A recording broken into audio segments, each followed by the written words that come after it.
પેટલી પ્રાથમિક શાળા અપડેટ લો બોલો ઉલ્ટા ચોર કોટવાલ કોદંડી જેવો ઘાટ વસોના પેટલી પ્રાથમિક શાળામાં ઘડાયો। વસો તાલુકાના પેટલી ગામે પ્રાથમિક શાળામાં મામલો ગરમાયો। સરકારનો તગડો પગાર લેવો છે પણ શિક્ષકોને કામ નથી કરવું। ચાલુ શૈક્ષણિક કાર્ય મોબાઈલ ન વાપરવા દેતા શિક્ષકોએ આચાર્યો વિરુદ્ધ બાયો ચડાવી। ચાલુ ક્લાસમાં મોબાઈલ વાપરતા શિક્ષકને આચાર્યએ ઠપકો આપતા તમામ શિક્ષકો ભેગા થઈ આવેદનપત્રનું શસ્ત્ર ઉગામ્યું। વાલીઓ પણ શિક્ષકોના વ્યવહારથી ત્રાસ્યા। તમામ આક્ષેપ પાયા વિહોણા। શાળામાં શિષ્ટાચારથી કામ લેવાય છે। શાળામાં કડક કામ માટે આપી હતી સૂચના આચાર્ય। પ્રાર્થના સભામાં બહેનો મોબાઈલમાં વાતો કર્યા કરી અને મોબાઈલનો ઉપયોગ કરતા કડક સૂચનામાં ઠપકો આપ્યો ને મીટિંગ યોજી હતી આચાર્ય। શિક્ષકોને કામ કરવું નથી, કામમાં કઠિનાઈ પડે છે અને પાયા વિહોણા આક્ષેપ કરી મારા વિરુદ્ધ આવેદનપત્ર આપ્યું આચાર્ય। રિપોર્ટર જનતા 9 લાઈવ। સર, આપનું આખું નામ પરિચય? મારું નામ નરેન્દ્ર કુમાર કેશવલાલ પટેલ છે। હું પેટલી શાળામાં આચાર્ય તરીકે ફરજ બજાવું છું। એ આજે જે શાળાના સ્ટાફ દ્વારા આપના ઉપર ગંભીર આક્ષેપો થયા છે, શા કારણે? ગયા શુક્રવારે જે સફાઈ અને પ્રાર્થના સભા બાબતે જે શિક્ષકોની બેદરકારી હતી અને એના માટે મેં જે કડક શબ્દોમાં ઠપકો આપ્યો હતો, સ્ટાફ મિટિંગ કરી હતી। સ્ટાફ મિટિંગમાં પણ કામની વહેંચણી કરી હતી અને એ રીતે કામ કરવા છતાં પણ કામ સારી રીતે ન થયું અને તેમ છતાં પણ બીજા દિવસે પણ મેં ઠપકો આપ્યો હતો અને એના પરિણામ સ્વરૂપે આ શિક્ષકો ગભરાઈ અને આવેદનપત્ર આપી આવ્યા છે અને આ પ્રશ્ન માત્ર ને માત્ર એમને કામ નથી કરવા બાબતના ઊભા કરેલા છે। અગાઉ પણ સ્કૂલનું નામ સાથે રાખીને આપણે બદનામ કરી રહ્યા છે। બિલકુલ સાચી વાત છે। આગળ જે સોળપુરના વિડીયો પણ ફરતા થયા છે અને આપ સર્વે પબ્લિકે પણ જોયા હશે, તો એમાં હું મારતો નહીં પણ સાથે તમે જુઓ તો બધા શિક્ષકો મારા ઉપર તૂટી પડેલા છે। એ વિડીયો પણ છે, એ પણ વિડીયોમાં સ્પષ્ટ દેખાય છે અને એ કેસ માન્ય નામદાર હાઈકોર્ટની અંદર એનું સમાધાન પણ થઈ ચૂકેલું છે।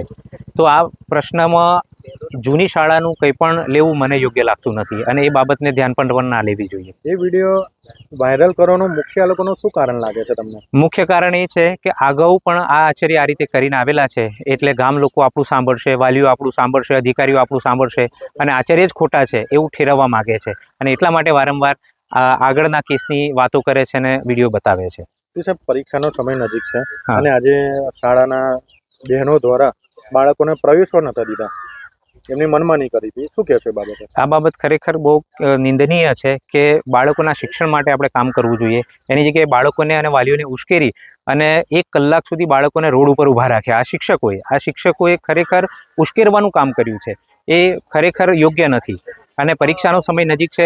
ઇન્ટરનલ પ્રશ્ન જે કંઈ છે એ સાથે બેસીને સુલઝાવી દેવાય અને ઓલરેડી સુલઝાઈ જ ગયેલો હતો પણ હાથે કરીને વધારે એને સ્પ્રેડ કરવામાં આવેલો છે અને બાળકોના શિક્ષણ સાથે ચીડા કર્યા છે, ખરેખર યોગ્ય નથી। ભરતભાઈ બી પારેખ, તાલુકા પ્રાથમિક શિક્ષણ અધિકારી વસો। કેટલી શાળામાં જે આચાર્ય સાહેબ પર ગંભીર આક્ષેપો થયા છે, શું છે મામલો? આ બાબતે 14 માર્ચના રોજ તાલુકા પ્રાથમિક શિક્ષણ અધિકારી વસો, જિલ્લા પ્રાથમિક શિક્ષણ અધિકારી શ્રી ખેડા તથા માનનીય જિલ્લા વિકાસ અધિકારી શ્રી ખેડાને શિક્ષકો તથા માન્ય સંઘો દ્વારા આ બાબતે આવેદનપત્ર આપવામાં આવેલ છે। અને સાહેબ, આજે જે સ્કૂલના શિક્ષિકાઓ દ્વારા બાળકોને પ્રવેશવા નતા દીધા, એમની મનમાની કરી હતી ને એમનો પરીક્ષાનો સમય નજીક છે, ભણવાનું બગડે છે, એ બાબતે તમે આ શિક્ષિકાઓ વિશે શું પગલાં લેશો? આ બાબતે માનનીય જિલ્લા પ્રાથમિક શિક્ષણ અધિકારી શ્રીએ પ્રાથમિક તપાસ સોંપવાના છે અને તે મુજબ પ્રાથમિક તપાસ કરી અને નિષ્કર્ષ કાઢી અને શિસ્ત સેવા અપીલના નિયમ મુજબ કડકમાં કડક પગલાં ભરવામાં આવશે। પ્રિન્સિપાલ સાહેબ વિરુદ્ધ આપણે કઈ રીતની કાર્યવાહી અત્યારે કયા પ્રકારના પગલાં લેશે? આ બાબતે પ્રાથમિક તપાસ કર્યા પછી જ કંઈ કહી શકાય। શું નામનો પરિચય? વિજય કુમાર વિનુભાઈ ગોહિલ અને મારી બેબી 6ઠ્ઠા ધોરણમાં ભણે છે। મારી એક ફરિયાદ એવી છે કે 4થા ધોરણમાં જ્યારે મારી બેબી હતી ત્યારે એક ટીચરે જ્યારે પરીક્ષા ચાલતી હતી, વાર્ષિક પરીક્ષા, એમાં જે મારી બેબી જે લખતી હતી એ પછી એ બેબીનું પેપર, મારી છોકરીનું પેપર લઈને બીજા છોકરાઓને સાહેબ લખાવતા હતા।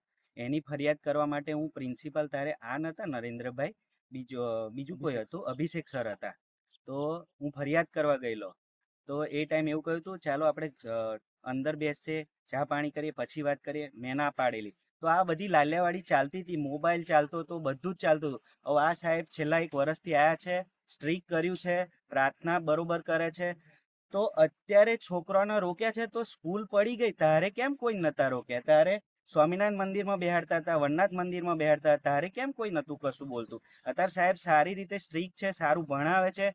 અત્યારે તમે જોઈ લો કે નિબંધ પણ નહીં લખેલો આખા વર્ષનો, કોઈ સ્વાધ્યાય પોથીમાં કોઈ કાર્ય નથી.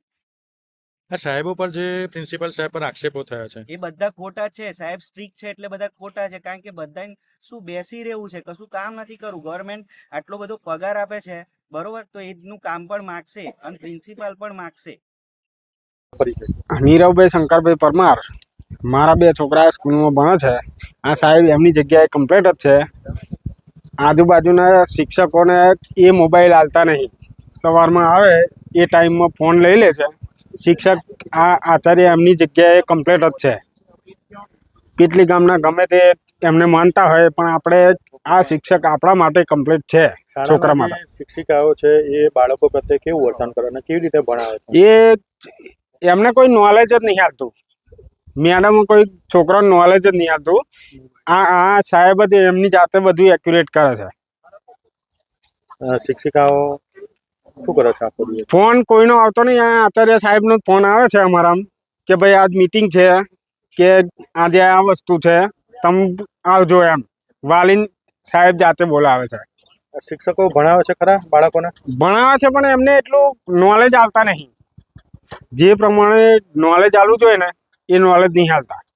આચાર્ય પર જે આક્ષેપો કર્યા છે બધા ખોટા છે.